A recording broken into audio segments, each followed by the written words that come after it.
So hello and welcome back guys to the channel. कैसे हैं आप? I hope everybody is fine.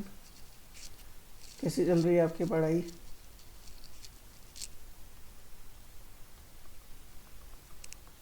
तो आज हम स्टार्ट कर रहे हैं हमारे कोर्स का last unit, that is your unit number 6। उसमें हमारी फर्स्ट हेडिंग है कि role of governmental and non governmental organisations in different aspects like medical health care या एडॉप्शन है एंड मैनी अदर्स हैं, जिसमें से आज का हमारा जो टॉपिक है वो है regarding your medical health care. तो उसमें हम देखेंगे कि मेडिकल सेक्टर या हेल्थ सेक्टर हमारे पास हमारी कंट्री में चलता कैसे और डिफरेंट टाइम पर हमने क्या ऑर्गेनाइजेशन या डिफरेंट इनिशिएटिव्स क्या लिए हैं जिनके थ्रू हमने कोई मेजर प्रॉब्लम्स जो भी हमारे पास आई हैं हमारी रिसेंट या हिस्ट्री में, तो हमने उन चीज़ों को कैसे टैकल किया है। क्लियर? तो चलिए स्टार्ट करते हैं। तो पहला है आपका, that is your health care and public health.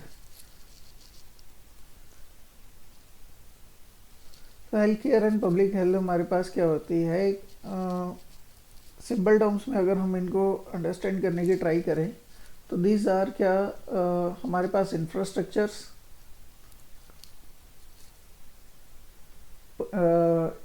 Qualified education and individuals होने चाहिए जो इन सब चीज़ों को एग्जिस्ट करवाने में हमें हेल्प करते हैं। क्लियर? तो public health care and public health क्या है, are the services and set of institutions with adequate infrastructure, workforce and funding that ensure delivery of public health facilities जो भी हमारी नीडेड हैं। According to Monika Das Gupta, public health services are conceptually different from medical services. ठीक है, public health services थोड़ी different बताई गई हैं by Monika Das Gupta with respect to medical services.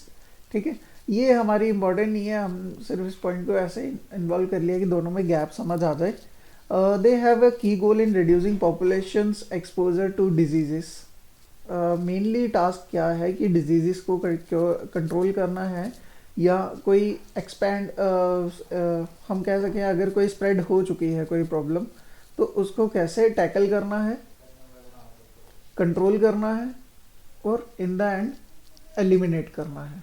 ये हमारा टास्क रहता है किसी भी पर्टिकुलर डिजीज़ या किसी भी पर्टिकुलर वायरस को लेकर। ठीक है, लाइक जैसे अभी रिसेंट सिनारियोस, चलो मैं आगे आपको क्लियर कर दूंगा। ठीक है, तो मेन कैरेक्टरिस्टिक्स क्या रहेंगे इन सब चीज़ों के कि हमें हेल्थ केयर में हमारे पास क्या क्या होना चाहिए। पहली क्या चीज़ है, दैट इज़ योर अप्रोप्रिएटनेस, कि वहाँ जहाँ पर भी हम ये सर्विसेज देना चाह रहे हैं वहाँ पर इसकी नीड है कि नहीं है। ऑब्वियसली मेडिकल हेल्थ सर्विसेज के लिए हम कोई भी इंस्टीट्यूशन अगर सेट कर रहे हैं, लेट सपोज कोई हॉस्पिटल ही बना रहे हैं या कोई प्राइमरी हेल्थ सेंटर ही बना रहे हैं, तो is there need of that very institution. हम जंगल में जाके तो कभी पब्लिक हेल्थ सेंटर या हॉस्पिटल नहीं बनाएंगे, क्योंकि नीड हमारी फर्स्टली हमें इंडिविजुअल को नीड है उसकी, उसके बाद other animal, other species like animals हैं या प्लांट्स हैं या many. Clear? Next is your comprehensiveness. Comprehensiveness क्या है, whether there is optimum mix of preventive, curative and promotional services, कि हम जो भी सर्विसेज दे रहे हैं क्या वो मल्टी डायरेक्शनली स्टेबल है या उसमें जो भी हम प्रोवाइड करवा रहे हैं वो सब चीज़ें अवेलेबल हैं, कि mix of preventive, curative and promotional services. Preventive मतलब कोई डिजीज़ अगर स्प्रेड हो रही है तो उसको कैसे हमने क्या करना है, कंट्रोल करना है, प्रिवेंट करना है, उसके बाद उसका ट्रीटमेंट निकालना है और उसी चीज़ को हमें टाइम टू टाइम क्या करना है, एडवर्टाइज करना है या प्रमोट करना है आने वाले टाइम में अगर वो प्रॉब्लम दोबारा से हमारे पास आती है। Clear? Next is your adequacy. That is, if the service is proportionate to the requirements like doctors patients ratio. Clear? Like हमारे पास जो रेशियो रहती है वो 1 डॉक्टर पर 1000 पेशेंट्स रहती है, जो हमारी कंट्री का रेशियो है। तो इस तरह से वो अवेलेबिलिटी या एडुकेसी हमारे पास है, हमें वो मेंटेन करनी ज़रूरी है। Next, availability, that is the ratio between population and the health facility, कि जितनी पॉपुलेशन है क्या हमारे पास उस लेवल पे हेल्थ फैसिलिटीज़ अवेलेबल हैं, अगर नहीं है तो हमें वो प्रोवाइड करवानी है। Clear. Next is your accessibility, like geographic, economic and cultural accessibility, कि हमें वो चीज़ें वहाँ पर प्रोवाइड करवा सके जहाँ पर जोग्राफिकली बेनिफिशियल या हम कह सके कि सूटेबल हो, इकोनॉमिकली सूटेबल हो, कल्चरली भी सूटेबल हो या असेसिबल हो। क्लियर। अफोर्डेबिलिटी, कि बहुत एक्सपेंसिव अगर कोई हेल्थ सर्विसेज है तो उसको हर इंडिविजुअल हमारा मतलब हर इंडिविजुअल एंजॉय नहीं कर पाता है in case of need. Clear. तो हमें उन सर्विसेज की जो एक्सपेंसेस भी हैं उनको भी लिमिटेड रखना है। क्लियर। चलें आगे। Next is your level of primary health services in India. तो ये मैं आपको यहीं पर समझा देता हूँ। 3 लेवल्स हैं यहाँ पर। पहला है primary level, next is your secondary level, and third is your obviously tertiary ही आएगा। प्राइमरी हेल्थ लेवल में क्या होगा कि ये दी जाती है बेसिकली विलेज लेवल्स पे। ठीक है। इनका काम ज़्यादा होता है, प्राइमरी लेवल पे काम ज़्यादा है बट पॉपुलेशन लिमिटेड है यहाँ पर। ठीक है। यहाँ पर जो मेडिकल सर्विसेज भी मिलेंगी वो एक बाउंडेड लिमिटेड में ही रहेंगी। लाइक अगर विलेज में है तो मेनली यहाँ पर गायनेक ज़रूर होगी। ठीक है। गायनेक मतलब एक गायनेकोलॉजिस्ट वहाँ पर हमेशा अवेलेबल रहेगी। क्यों? क्योंकि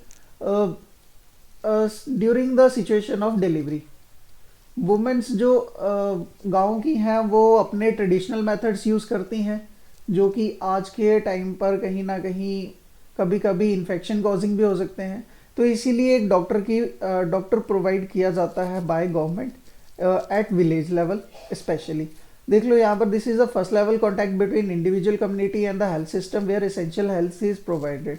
किसके थ्रू? बाय आशा वर्कर्स, या वहाँ पर सब सेंटर्स बनाए जाते हैं, प्राइमरी हेल्थ सेंटर्स बनाए जाते हैं। वहाँ पर गायनेकोलॉजी स्पेशलिस्ट हमेशा मतलब पर्टिकुलरली वहाँ पर रहती है। बाकियों के लिए भी मेडिकल फैसिलिटीज़ प्रोवाइड करवा दी जाती है बट गायनेकोलॉजी के लिए इम्पॉर्टेंट है, वहाँ पर इम्पॉर्टेंटली रहते हैं। Next is your secondary level. Secondary level पे या प्राइमरी लेवल पे मैं आपको यहाँ बता दूँ तो प्राइमरी हेल्थ सेंटर्स या सब हेल्थ सेंटर्स हमारे पास रहते हैं, तो वो यहाँ पर आ जाएंगे प्राइमरी लेवल पे।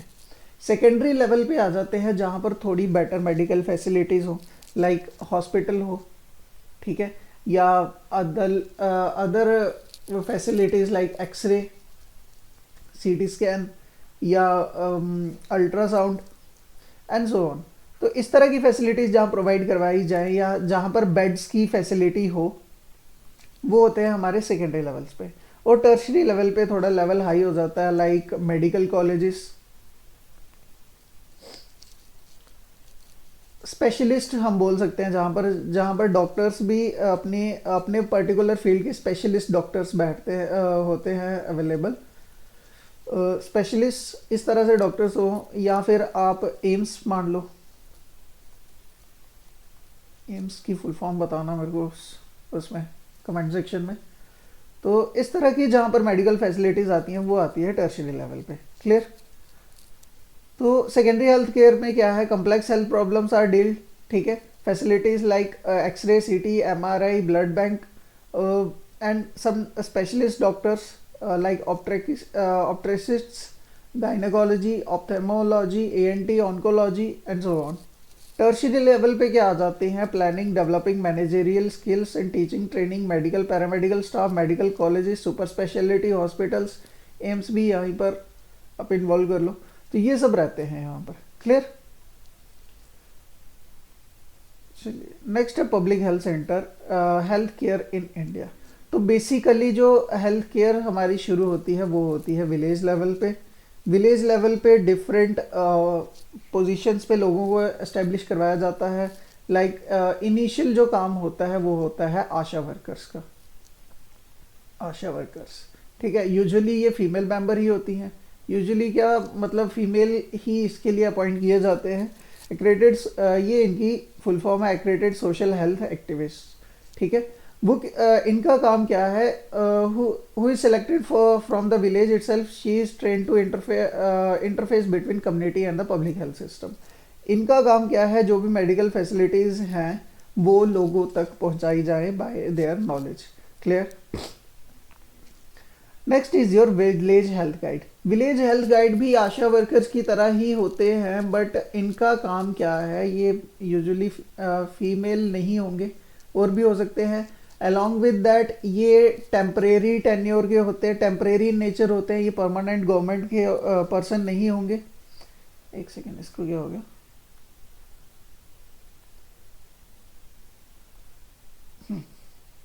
ठीक है।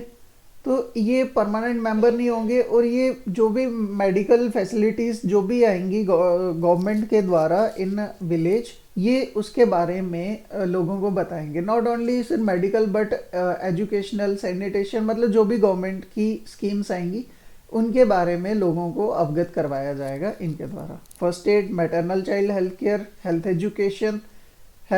Education, sanitation etcetera. Next is your trained birth attendance. Train birth attendants कौन होते हैं, ये फीमेल्स ही होती हैं, बट ये सिलेक्टेड फीमेल्स होती हैं जिनको क्या किया जाता है, ट्रेनिंग दी जाती है रिगार्डिंग डिलीवरी। ठीक है, जब भी कोई वुमेन है वो डिलीवरी के टेन्योर में पहुंच चुकी है, वुमेन अपने पीरियड से होके, तो उसमें ये हेल्प करते हैं। ठीक है, सो दैट जो डिलीवरी हो वो सेफ हो और इन्फेक्शन ना फैले उससे। क्लियर। इनको किट्स भी दी जाती हैं। तो women from village is selected and she undergoes A training of 30 working days at the primary health centre care for maternal and child health care. After the training, she is provided with delivery kits. Main responsibility is to ensure safe delivery and promote small family norms. ठीक है। Next है anganwadi worker. ठीक है, anganwadi worker करते हैं इस scheme के under काम, ICDS बोला जाता है इसको, इंटीग्रेटेड चाइल्ड डेवलपमेंट स्कीम। ठीक है, यहाँ पर क्या होता है, there is anganwadi worker employed for 1000 population. She is trained in various aspects like health, nutrition, primary education and so on. इनका बहुत इंपॉर्टेंट रोल रहता है बच्चे को भी मतलब चिल्ड्रन को भी गाइड करने में, चाइल्ड को भी गाइड करने में। चाइल्ड हम बोल सकते हैं कि बेबी या इन्फेंट, टॉडलर और चाइल्ड तक की स्टेजेस में इनका रोल रहता है बच्चे को गाइड करने के लिए, अलॉन्ग विद दैट उनकी मदर को गाइड करने में भी।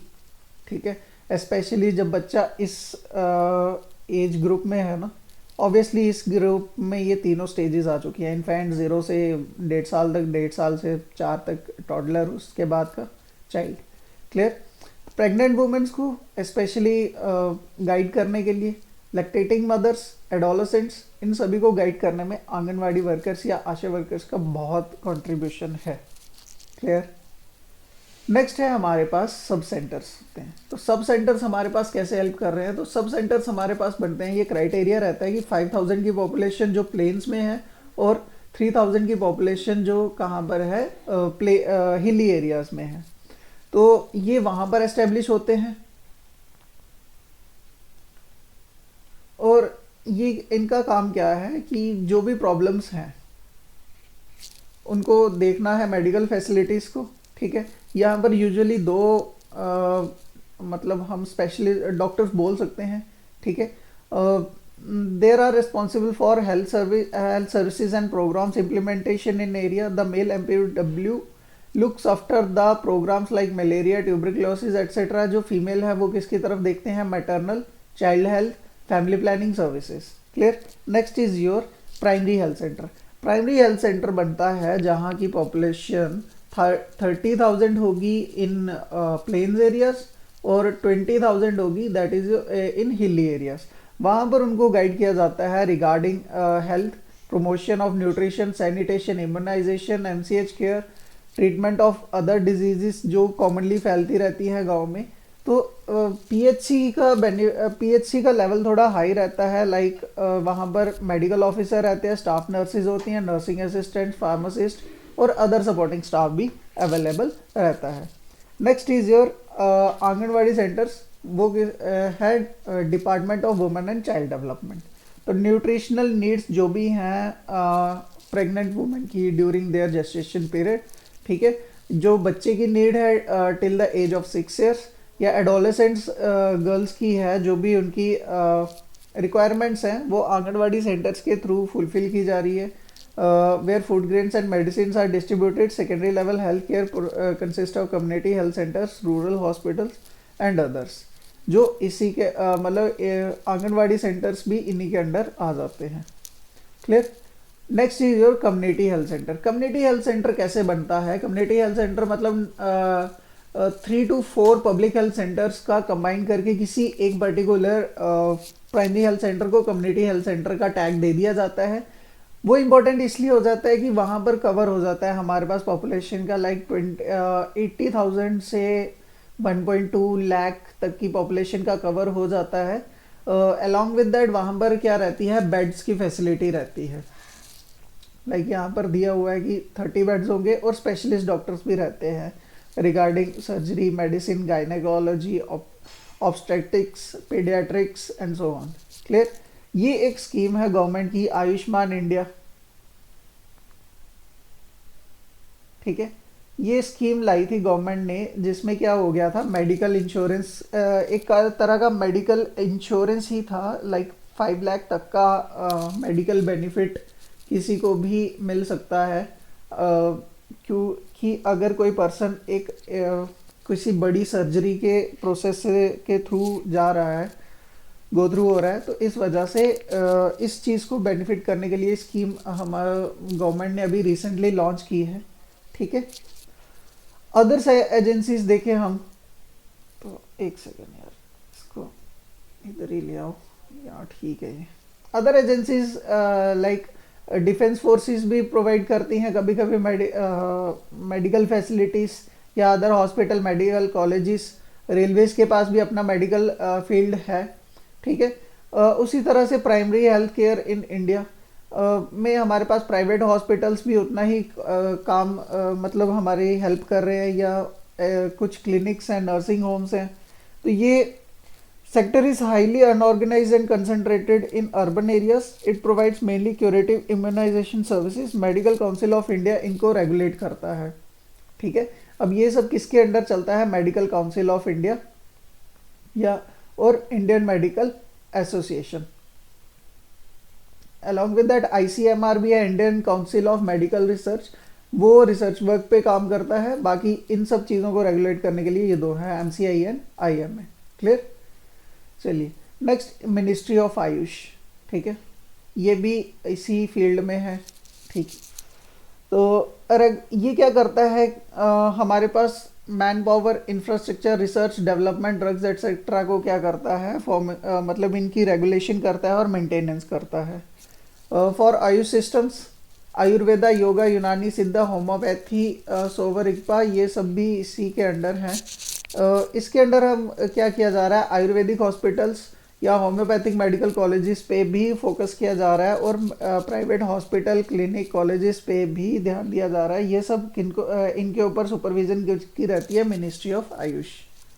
Clear. Next is your voluntary health agencies. Voluntary health agencies वो होती हैं जो नॉन प्रॉफिट होके काम करती हैं, ठीक है। हम बोल सकते हैं कि एक तरह से चैरिटी हॉस्पिटल्स बोल सकते हैं हम। लाइक आपको एक कॉमन एग्जांपल देता हूँ, जम्मू डिस्ट्रिक्ट की ही दे देता हूँ। आई होप सभी विजिट किए होंगे जम्मू डिस्ट्रिक्ट। तो जम्मू डिस्ट्रिक्ट में एक हॉस्पिटल है स्वामी विवेकानंद के नाम से, चैरिटेबल हॉस्पिटल है। अब मेरे को एग्जैक्ट याद नहीं आ रहा है, जानीपुर में है या अम्बाला वाली साइड है, एग्जैक्ट लोकेशन नहीं है मेरे माइंड में, बट इनके नाम से एक हॉस्पिटल है वहाँ पर, चैरिटेबल हॉस्पिटल। तो ये बेसिकली क्या करते हैं, यहाँ पर अगर मतलब मेडिकल फैसिलिटी लेनी भी हो तो ये थोड़ी सी हमें क्या हो जाती है, मतलब ज़्यादा एक्सपेंडिचर नहीं होता हमारा, एक्सपेंसेस ज़्यादा नहीं होते, बट होते हैं बट कम होते हैं। नेक्स्ट इसी तरह से लाइक रेड क्रॉस सोसाइटीज़ है हमारे पास, वर्ल्ड हेल्थ ऑर्गेनाइजेशन है। इस तरह की ये क्या है, वॉलेंट्री हेल्थ एजेंसीज है जो अपने लेवल पे काम कर रही हैं, ठीक है, नॉन प्रॉफिट होके। Indian council of child welfare, voluntary health associations of India, all India blind relief society, इस तरह की डिफरेंट ऑर्गेनाइजेशंस हैं हमारे पास जो काम कर रही हैं in medical field. Next is your national health programme in India. ठीक है, तो ये आप पढ़ लेना, इसमें कुछ खास है नहीं है। ये वही है जो पूरी दुनिया स्कीम्स बना रही है और उन्हीं को हम एक तरह से अचीव करने के लिए, अपने टारगेट्स को फुलफिल करने के लिए अपनी मेहनत कर रहे हैं। तो ये डिफरेंट प्रोग्राम्स हमारी गवर्नमेंट ने बनाए हैं टाइम टू टाइम, इनको थोड़ा देख लेते हैं। First is your national vector borne disease control programme. तो ये बनाया था कि in order to control these some disease like malaria, filariasis, kala azar, Japanese encephalitis, chikungunya, dengue. ठीक है, तो ये सब डिजीज़ रही थी और इसके लिए स्ट्रेटेजिक स्टेप लिया था। जो 3 स्ट्रेटजीज इसके अंडर थी: disease management including early case detection, complete treatment, strengthen the referral services and preparedness, integrated vector management और supportive interventions like behavior change, communication and capacity building।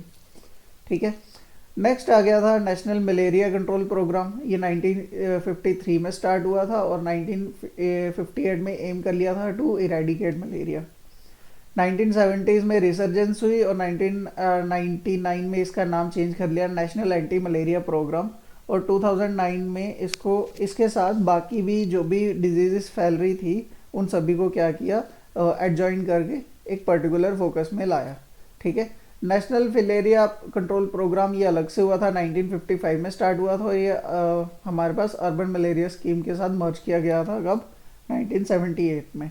काला आज़ार ये हमारा मतलब कुछ डिस्ट्रिक्ट्स में ही है, इसको कंट्रोल करने के लिए भी ये सारे जो भी डिजीज़ हैं ये सभी इसी प्रोग्राम के अंडर मर्ज कर दी थी।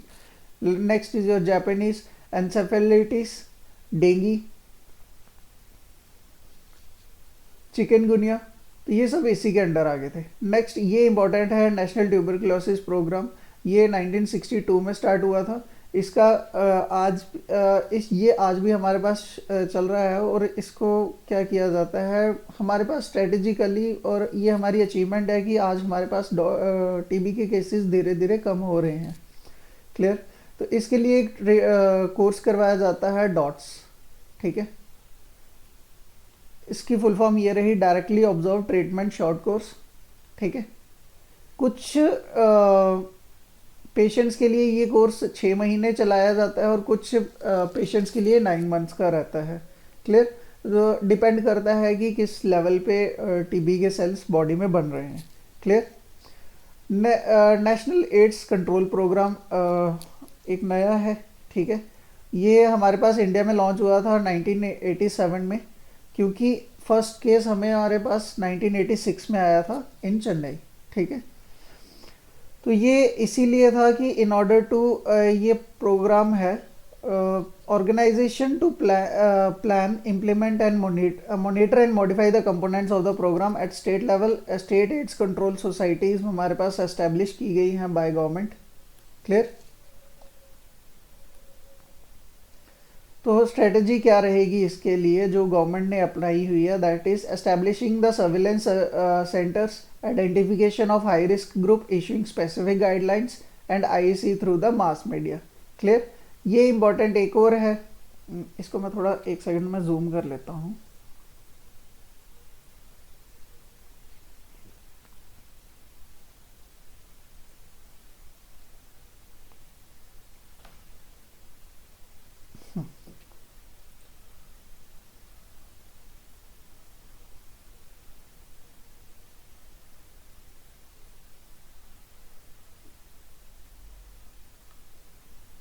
तो ये एक नेशनल प्रोग्राम है for prevention of control of cancer, diabetes, cardiovascular disease and strokes. ठीक है, तो ये सारी आप देखोगे हमें क्या दिख रही है, ये सारी क्या है, नॉन कम्युनिकेबल डिजीजेज है।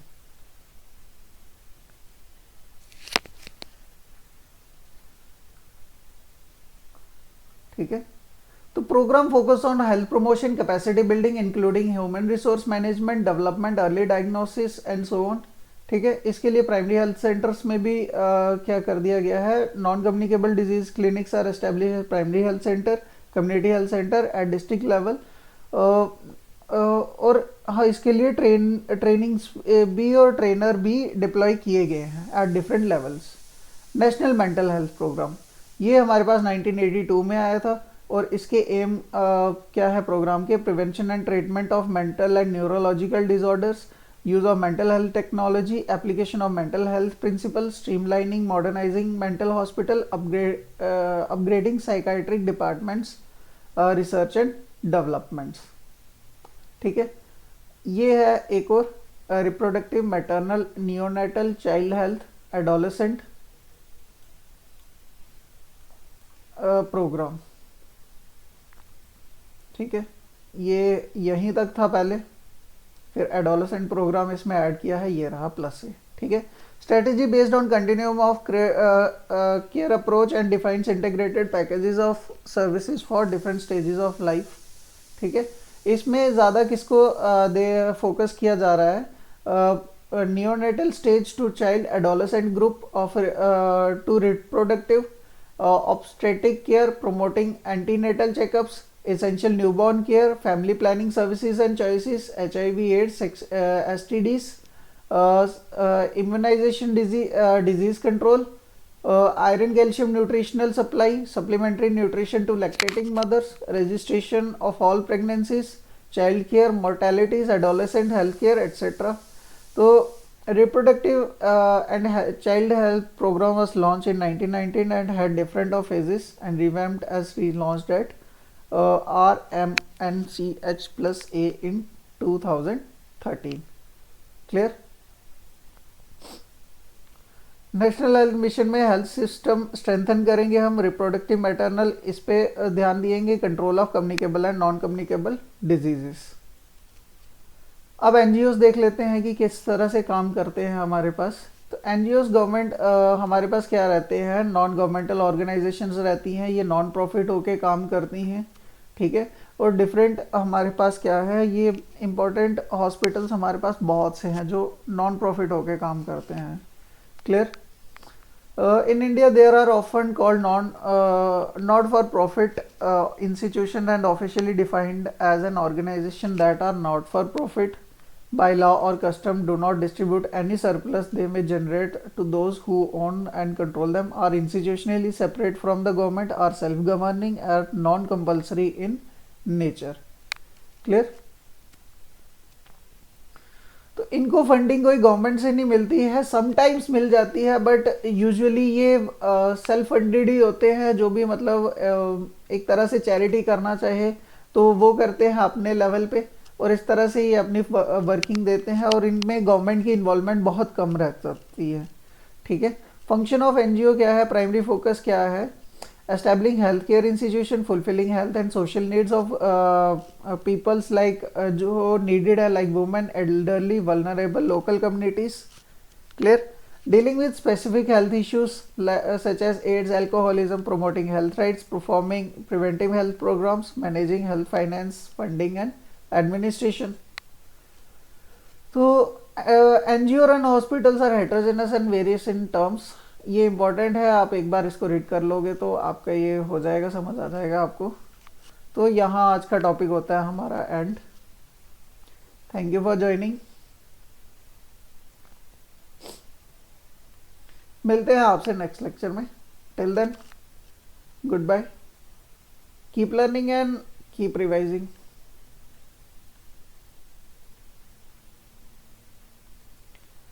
Bye bye.